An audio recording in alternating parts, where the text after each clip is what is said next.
اور میرے رب نے تیسرا حکم فرمایا واقام الصلاۃ، مسجد کو آباد وہ لوگ کریں گے جو نماز پڑھنے والے ہوں گے۔ اب یہاں پر دو باتیں کافی تھی، من آمن باللہ ایمان لانے والے، والیوم الاخر آخرت پر یقین رکھنے والے۔ میرے رب نے تیسری بات بھی بیان فرما دی، وَأَقَامَ الصَّلَاةَ، مسجد کو آباد کرنے والوں سے مراد وہ ہوگا جو مسجد میں نماز بھی ادا کرتے ہوں گے۔ ایک تو یہ ہے کہ نماز گھر میں ادا کرنا، یا کسی مجبوری کے عمل میں گھر میں نماز ادا کی جا سکتی ہے، بیمار ہے یا بارش ہے یا کوئی ایسا سبب بن گیا کہ مساجد تک آ نہیں سکتا، لیکن اس کی تمنا، اس کا دل مسجد کی طرف ہوتا ہے، تو گھر میں نماز پڑھنے والے کو بھی اللہ مسجد جتنا ثواب ضرور عطا فرماتا ہے، بیمار ہونے کی عالم میں، کسی مجبوری کی صورت میں، لیکن اس کا شوق، اس کی محبت خدا کے گھر سے۔ ہاں کوئی ایسا شخص ہو جو مسجد میں نماز پڑھنے کو معاذ اللہ توہین سمجھتا ہو، جیسے آج کل کا فی زمانہ ہے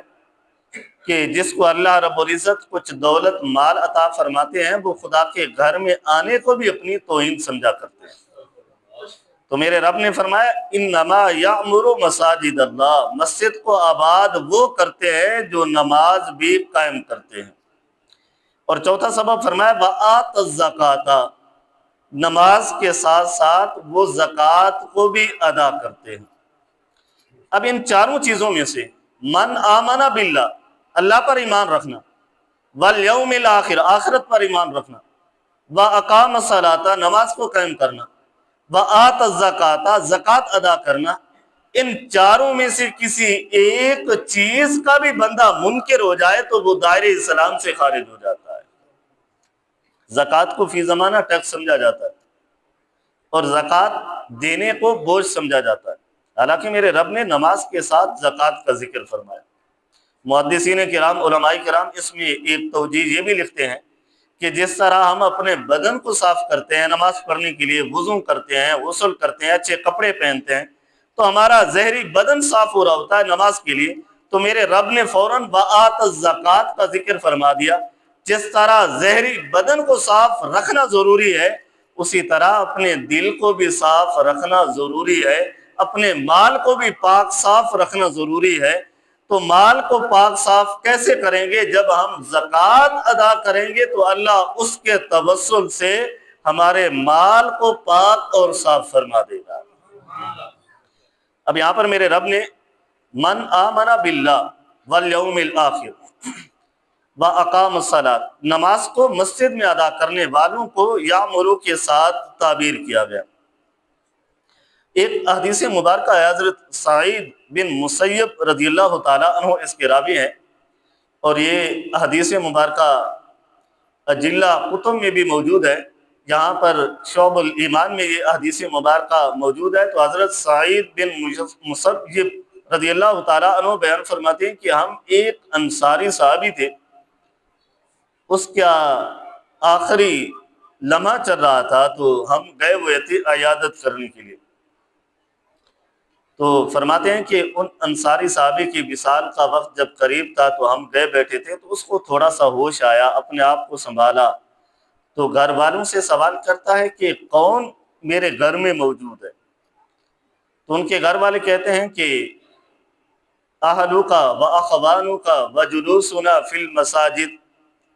کہ تیرے پاس اب وہ لوگ موجود ہیں جو تیرے گھر والے ہیں، تیرے بھائی ہیں، اور ساتھ میں وہ لوگ بھی آئے ہوئے ہیں جو تیرے ساتھ مسجد میں نماز پڑھا کرتے تھے۔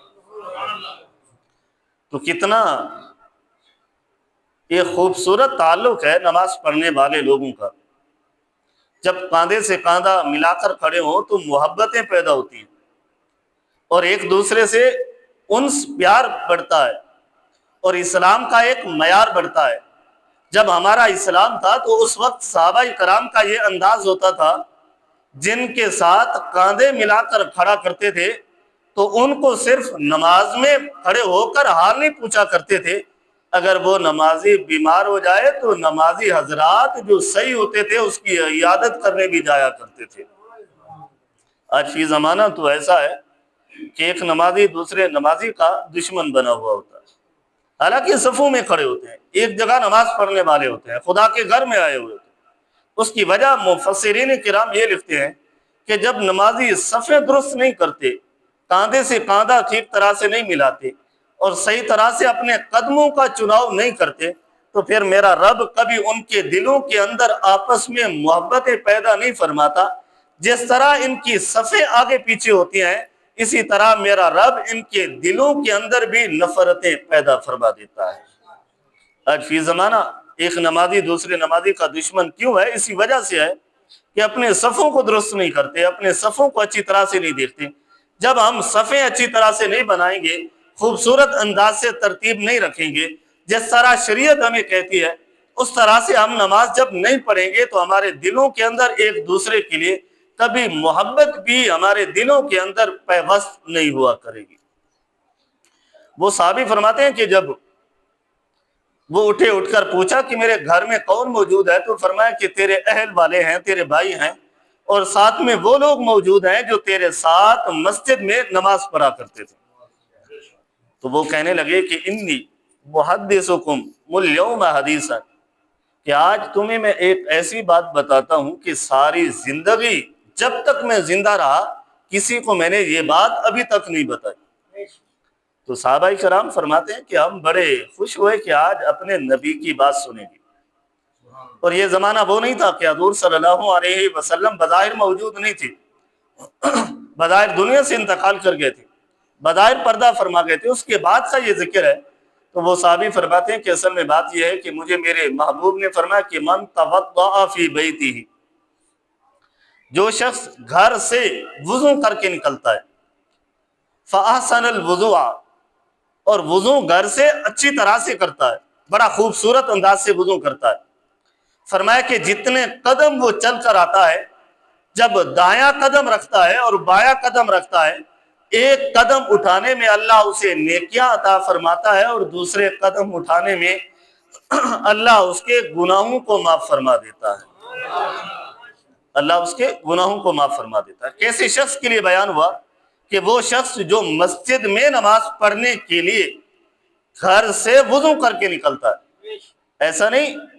کہ مسجد میں آ کر نماز پڑھے گا، وضو بھی مسجد میں آ کر کرے گا، اس کا وضو نہیں ہوگا، نہیں، وضو ہو جائے گا،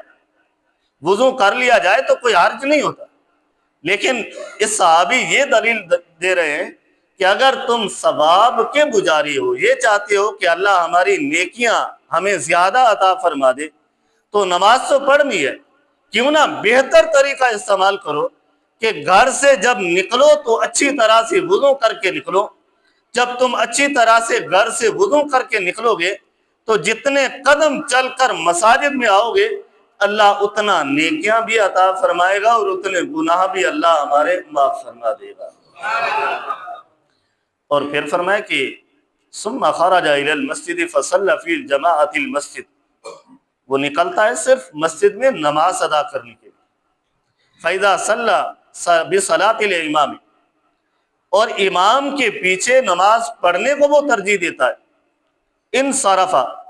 جب امام سلام پھیرتا ہے، وقد غفر له، تو ایسا شخص جو دور سے آتا ہے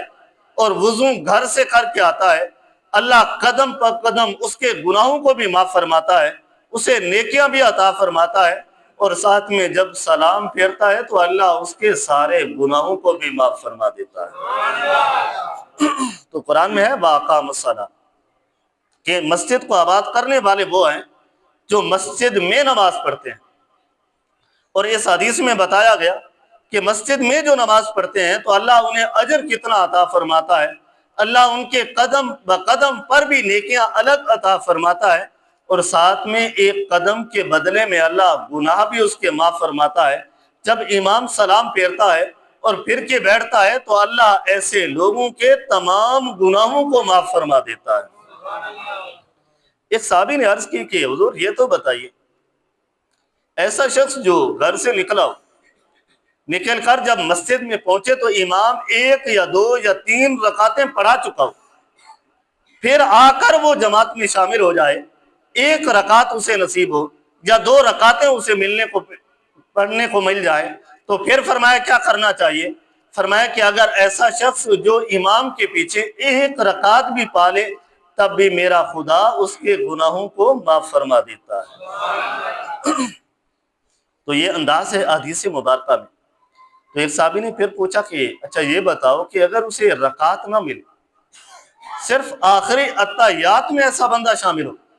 جو گھر سے وضو کر کے نکلا اور آتے ہوئے جماعت نکل چکی تھی، صرف آخری اتحیات میں ملا، تو صحابی فرماتے ہیں وَقَانَ قَذَالِكَ، پھر بھی اللہ اس کے گناہوں کو ضرور معاف فرما دیتا ہے۔